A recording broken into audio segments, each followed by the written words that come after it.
This house has 36 rooms. But here's the strange part. You're only ever allowed to see 24 of them.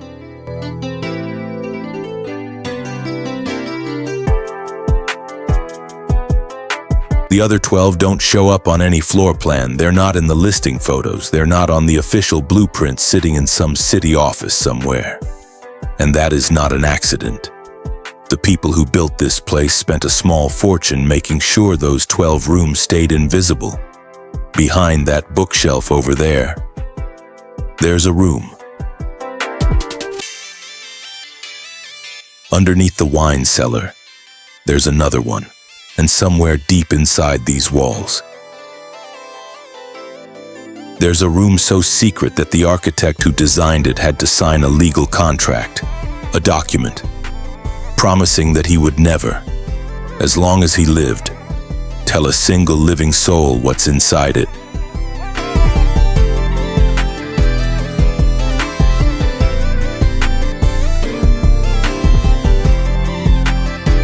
This is a $750 million mansion, and it was built with two completely different faces.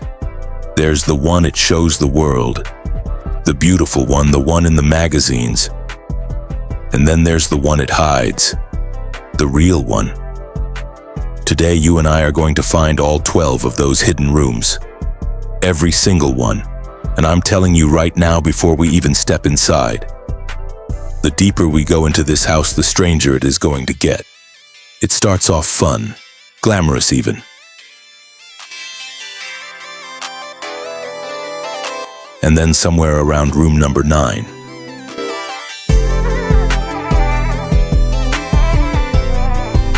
it stops being fun, and it starts being something else entirely. That last room. Room number 12.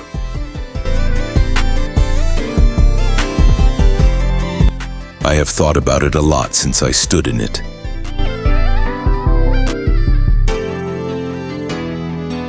And honestly, I still can't fully explain it to you. You'll understand what I mean when we get down there, so before we open that front door,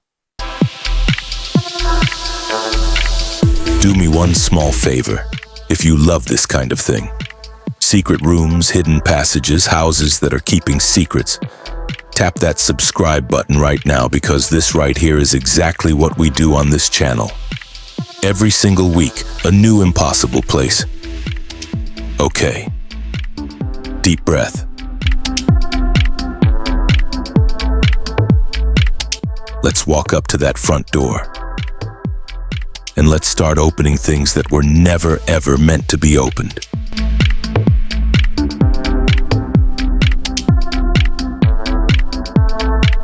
From the road, you would never guess that any of this exists.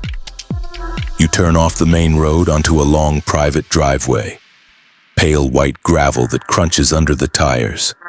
On both sides of you there are olive trees, old ones, gnarled, twisted, ancient-looking things. And here's a little detail I love. Not one of them actually grew here. Every single tree was dug up fully grown from groves halfway across the world, shipped across an ocean, and replanted right here, just so the driveway would feel like it had been standing for 300 years. At the end of that driveway, the house finally comes into view. And it's calm. That's the word for it. It's low and it's wide and it doesn't try to impress you.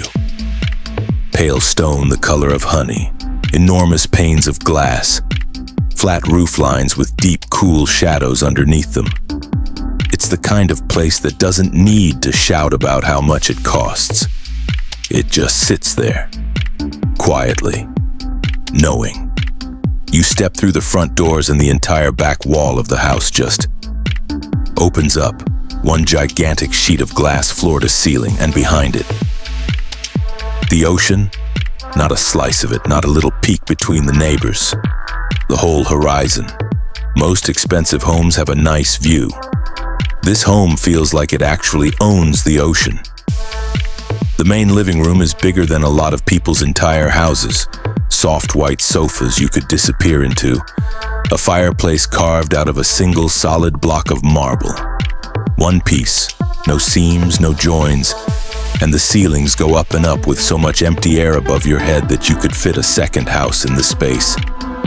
Then there's the kitchen, or I should say, the first kitchen, because this one is what designers call a show kitchen.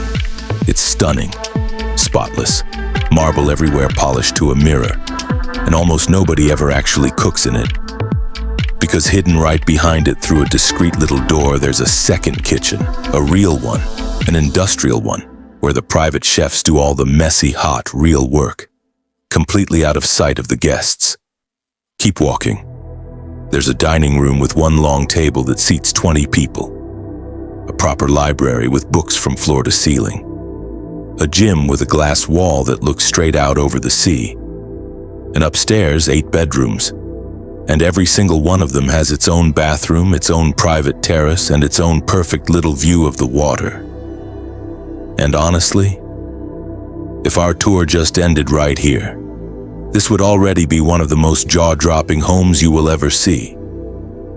But everything I've just shown you, that is the house that's meant to be seen. That's the magazine version. What you and I actually came here for is everything else.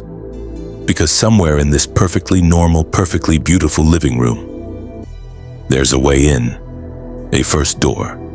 You just have to know exactly where to push. Let's start with the most famous trick in the book, the bookshelf. In the library, there's a tall wall of shelves packed with old leather-bound books. It looks completely, totally normal. You would walk right past it, but if you reach up to the third shelf from the top, and you find the one right book, and you pull it gently toward you, you hear it. A soft mechanical click, and then the entire bookcase, all of it books and all, swings slowly inward, like a door. Because it is a door. This is hidden room number 1. And it's a speakeasy. You step through and suddenly it isn't this century anymore. You've gone back 100 years. The walls are a deep, dark forest green. The light is low and golden and warm. There's a long bar running down one side made of polished brass and black wood stocked with bottles that cost more than most people's cars. Deep, worn leather chairs. An old record player in the corner slowly spinning. And there are no windows in here. None at all. And that is completely on purpose. Because in this room it does not matter if it's noon or 3 in the morning. In here, it is always midnight. The owner built this for one single reason. So they could vanish from their own party. Just imagine it. A house full of guests, music, noise. And the owner quietly slips behind a bookshelf, pours themselves a drink, sinks into a leather chair, and lets the entire world keep spinning on the other side of that wall, with absolutely no idea where they've gone. But the speakeasy, that is just the warm-up act, because tucked into the very back of it, half hidden in the shadows, there's another door. This one is smaller, heavier, and it is cold to the touch, and that door takes us down to hidden room number 2. The wine cave. Now I want to be clear about this. This is not a wine cellar. A wine cellar is a fancy closet with a few racks in it. This is a cave, carved straight down into the solid rock beneath the house. The walls are bare stone, and because it's deep underground surrounded by all that rock, it stays at the exact perfect temperature all year round completely on its own. No machines, no air conditioning. Just the earth doing what the earth does. It holds around 9,000 bottles. Let that number sink in for a second. 9,000. Some of these bottles are older than your great-grandparents, and there's one bottle down here. Just one. Kept behind its own little locked iron gate like a prisoner, and it is worth more than $500,000 all by itself. And here's the strange thing. The owner has never opened it, says they're saving it, But when you ask them, saving it for what? They just smile, and they change the subject. In the very center of the cave, there's one rough stone table lit by a single warm light hanging down from the ceiling. Just enough room for two people. Two people to sit down, taste something extraordinary, and talk about the kind of things they would never ever say upstairs, where someone might be listening. And this is the moment you start to understand this house. Every secret room hides another secret room inside it, like a set of Russian dolls.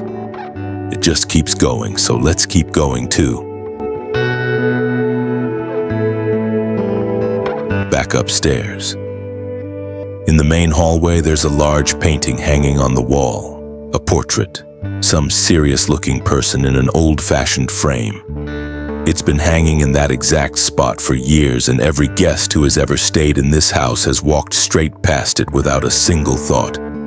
But press your hand flat against the wall right beside the frame, and the whole painting slides silently sideways straight into the wall, and behind it, a private elevator, brushed steel, one single button, and that button only goes in one direction, down. So let's go down. The doors slide open, and you are standing in hidden room number 3, the garage. But garage is completely the wrong word for what this is. This is a showroom, a museum. The floors are polished black, so glossy that you can see your own reflection staring right back up at you. The lighting is soft and focused, the kind you'd see in an art gallery, and lined up in one perfect gleaming row. 12 cars. Not normal cars, not even normal expensive cars. These are the kind of cars where only a few of them exist in the entire world. Each one sits on its own circular turntable, slowly rotating under the lights. Because down here, these are not vehicles. They're sculptures. And there's one detail I cannot stop thinking about.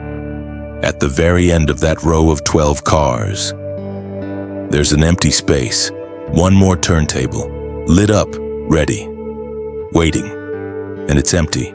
I asked what was supposed to go there, and the only answer I got was one word. Reserved. Reserved for what? Reserved for when? Nobody would say. Now on the far wall of this garage, there's what looks like a plain steel panel, industrial, gray, boring. The kind of thing your eyes just slide straight past. That panel is a door, and behind it is hidden room number 4. The nightclub, and I am not exaggerating, not even a little. Underneath this quiet, elegant, sophisticated mansion, there's a full working nightclub, a real dance floor with the lights built right into the floor itself. A DJ booth, a sound system so powerful that you feel it in your chest before you even hear it. The walls are black. The lighting is deep purple and electric pink. Low velvet seating wraps all the way around the edges of the room. And here's the genius of it. You cannot hear any of this from upstairs, not a single thump of bass. The entire room is soundproofed and floated on its own separate foundation, so the vibration never travels up into the house. You could have 200 people partying down here until the sun comes up. And someone sleeping in a bedroom 1 floor above would never hear a thing. They would wake up rested, with no idea a party even happened right beneath their feet. So let's count where we are. A speakeasy, a wine cave, a secret car museum, and a hidden nightclub. And we are not even halfway through. The next room is where this house quietly stops being fun and starts becoming something a little more beautiful and a little more unreal.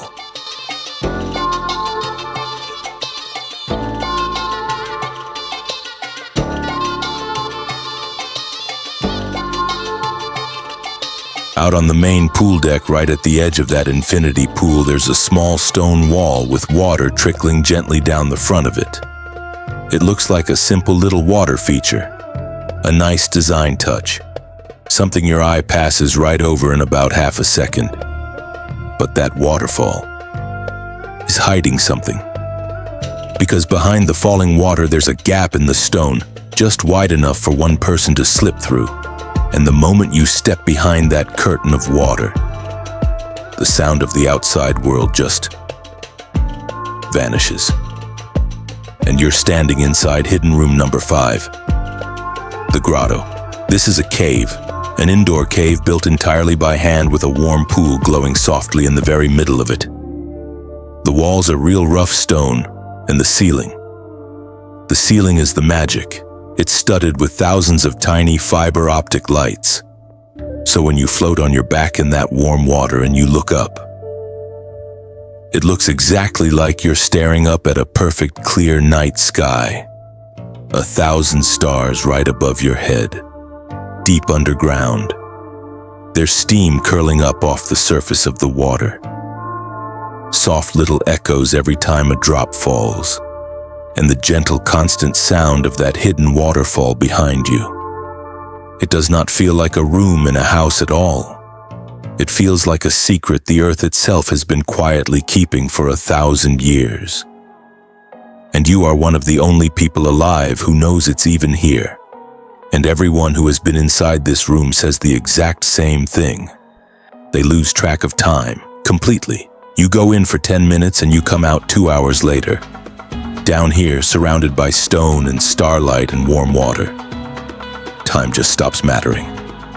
Now, tucked behind a sliding stone panel at the back of the grotto, is hidden room number 6. The cinema. And no, this is not a home theater. This is a real, full-blown movie theater. 40 seats all wrapped in deep red velvet rising up in tiered rows exactly like a proper cinema in the middle of a city. The screen is enormous, and when it's not being used, it disappears completely. It rises silently up and vanishes into the ceiling like it was never even there. The owner has connections, the kind most people simply don't have. So sometimes brand new films play on this screen before they have come out anywhere else in the entire world. Friends fly in from other countries just to sit in one of these 40 velvet seats and watch a movie that nobody else on earth has seen yet. And there's one final touch I absolutely loved. You press one button, and the ceiling above the screen transforms. And suddenly you're not just watching a film in a dark room. You're watching it underneath a glittering, perfect starlit sky. Okay, quick pause. Real talk for a second. If your jaw is somewhere on the floor right now, same. I felt exactly the same way standing in there. So drop a comment and tell me which of these rooms you would want most in your house. The Speakeasy, the Grotto, the cinema. I genuinely read these and I'm honestly curious what you'd pick. And if you're enjoying walking through this place with me, just tap that like button. It really does help this video reach more people who'd love it too. Alright? Because from this point on, the rooms change. They stop being about fun, and they start being about secrets the owner actually needs to keep.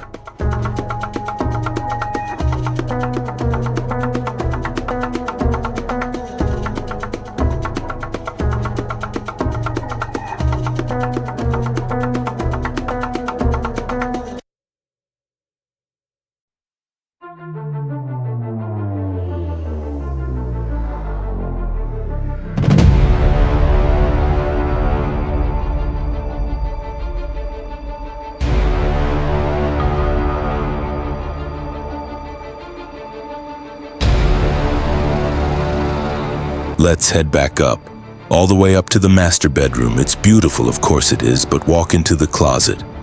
And this closet is bigger than most people's entire apartments. And reach behind the clothes hanging on the left-hand side. There's a panel back there hidden behind the fabric. Push it, and it gives way. This is hidden room number 7. The spa.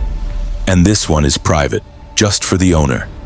There's a sauna lined with warm, fragrant cedar wood, a steam room glowing with soft blue light thick with mist, a stone table for massages, and a small ice-cold plunge pool fed by water that runs straight down from the mountains.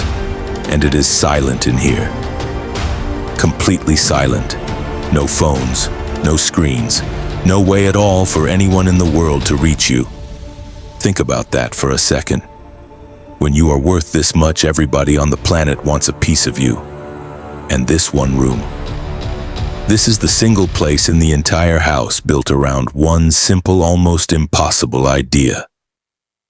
Being completely, totally left alone. Now from the spa, a narrow little hallway leads to a door that looks like solid, seamless metal. No handle you can really grab onto. And behind that door is hidden room number 8. The gallery. This is a private art museum. And I mean real art. The kind of paintings that normally hang behind thick glass with security guards standing a few feet away and alarms wired right into the frames. Sculptures lit perfectly from above, sitting on white pedestals.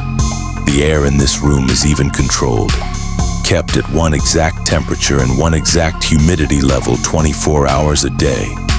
Because some of these pieces are hundreds of years old and the wrong air could slowly destroy them forever. And here's the part that stays with me. The public will never see this collection. It is not in any museum. It is not listed in any catalog, as far as the rest of the world knows. Some of these masterpieces simply vanished, and the whole time they have been hanging quietly down here, in a secret room under a house, where only a tiny handful of people will ever lay eyes on them. Notice the pattern now. Notice what this whole house keeps doing. It protects things. The wine, the cars, the art, and the further down we go, the more serious that protection gets. Which brings us to hidden room number 9. The panic room. There's a section of wall in the main hallway that looks exactly like every other section of wall. Smooth, painted, normal. But say the right word. Just speak it out loud. And a thick slab of solid steel slides out from inside the wall and seals the entrance shut behind you. Locked. Sealed in. Inside the walls are reinforced steel and concrete. That door cannot be broken down, not with tools, not with force, not with anything a person could realistically bring with them. The room has its own air supply, its own clean water, its own electricity completely separate from the rest of the house, and enough food stored away to last for weeks. There are screens on one wall showing every single security camera on the entire property all at once. A direct private phone line straight to a security team, and a second hidden exit, a way out of the safe room itself. Just in case someone ever managed to find the first one, this is the room you build. And then pray you never ever have to use. It is built for the worst day of your life. And the simple fact that someone felt they needed a room like this, it tells you something quiet and a little bit sad about the world these people actually live in. And here is the thing that genuinely surprised me. Room number 9 is not even the most secure room in this house. That one is still coming.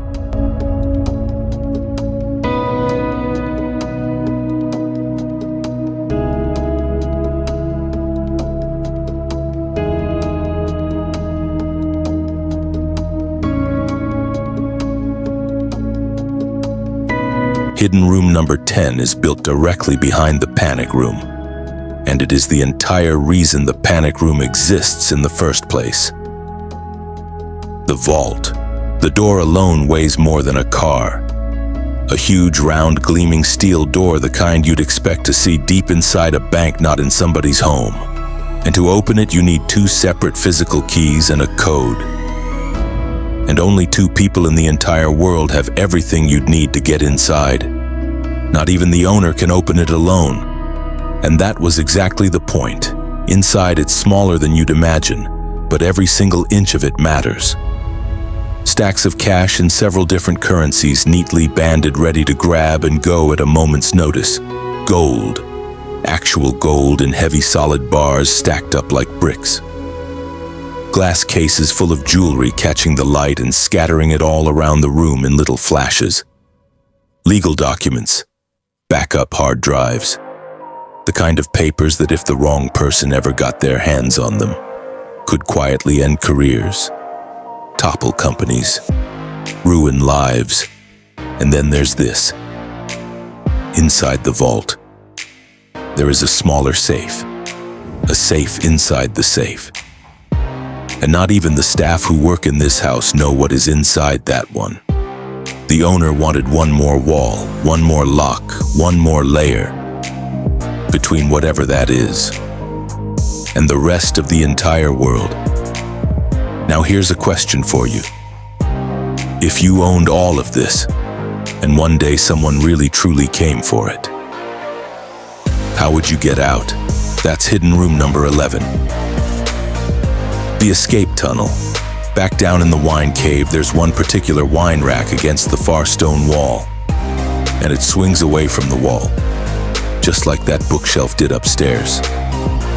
And behind it is the mouth of a tunnel. And this tunnel runs underground away from the house for nearly half a mile, and it doesn't just dead end out in the woods somewhere.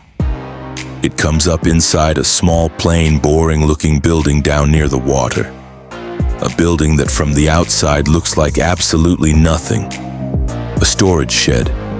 Something you would never look at twice. But inside it, there is a boat, fueled, ready to go. And right next to that boat, a landing pad for a helicopter. Picture the whole thing for a second. If the absolute worst ever happened, the owner could step into a hidden tunnel, walk half a mile completely unseen underground, and reappear down by the water, already on a speedboat, or already lifting off in a helicopter, long before anyone even realized they were gone. Just stop and think about that. This entire breathtaking mansion, all this beauty, all these toys, all this art and gold and wine, and someone still sat down calmly and carefully designed the single fastest way to disappear from all of it. To walk away from everything and just vanish, which leaves us with one room. The 12th, the last one. The one the architect was forced to sign that contract about.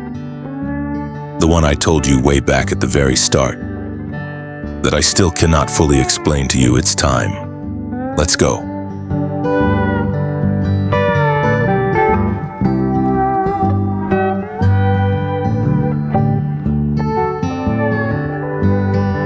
To reach the last room, you go all the way back down, past the cars, past the soundproofed club, and then down one final narrow staircase. A staircase that does not appear on any plan anywhere. All the way down to the very bottom of the house, and there at the end of it is a single black door. There's no handle, no keypad, no lock that you can see. Nothing. It only opens for one person in the entire world. And once it does open, here is what you find on the other side. Almost nothing. Hidden room number 12 is small. The walls are completely bare. There's one chair, one small table, and a single light hanging down from the ceiling. That is it. That is everything. After everything we have just walked through together. The gold, the priceless art, the cave full of stars, the cars worth millions. The single most protected, most secret room in this entire mansion is empty. Almost. Because there, sitting on that one small table in the middle of that bare little room, is a single object. Just one. The staff have all seen it. Not one of them will tell you what it is. The architect knew, and he carried that secret to his grave just like he promised he would. And it sits there lit by that one hanging light, like it's the most important thing in the whole world. And the owner, when people ask them, when they finally work up the courage to ask what on earth is in that room, the owner always gives the exact same answer. Every time, they get this quiet little smile, and they say, "It's the only thing in this house that I could never replace. That's it. That is all anyone will ever tell you." So, we did it. We found all 12. A speakeasy hidden behind a bookshelf, a wine cave carved into the rock, a secret car museum, an underground nightclub, a starlit grotto, a private cinema, a silent spa, a vanished art gallery, a panic room, a bank vault, an escape tunnel to a waiting boat, and one small bare locked room, holding a single secret that nobody on this earth will ever explain. A house with two faces. The beautiful one it shows you, and the one it will never ever let you see. Now, I really want to hear from you on this one. What do you think is sitting on that table in room number 12? What is the one thing that a person like this could never replace? Drop your theory down in the comments. I'm going to read through every single one, and I'll pin my favorite right at the top.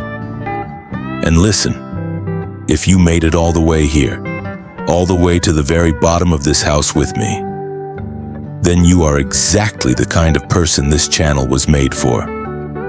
So do me a favor, hit that subscribe button. Turn on the notification bell so you actually find out the moment the next one goes live, because the next place we are exploring makes this entire mansion look almost ordinary. It's a home with rooms that aren't just hidden. They move. The walls shift. The hallways quietly rearrange themselves when you're not looking. And by the time you finally realize you are completely lost inside it, it is already too late to find your way back out. Trust me. You are not going to want to miss that one. If you enjoyed this, give the video a like.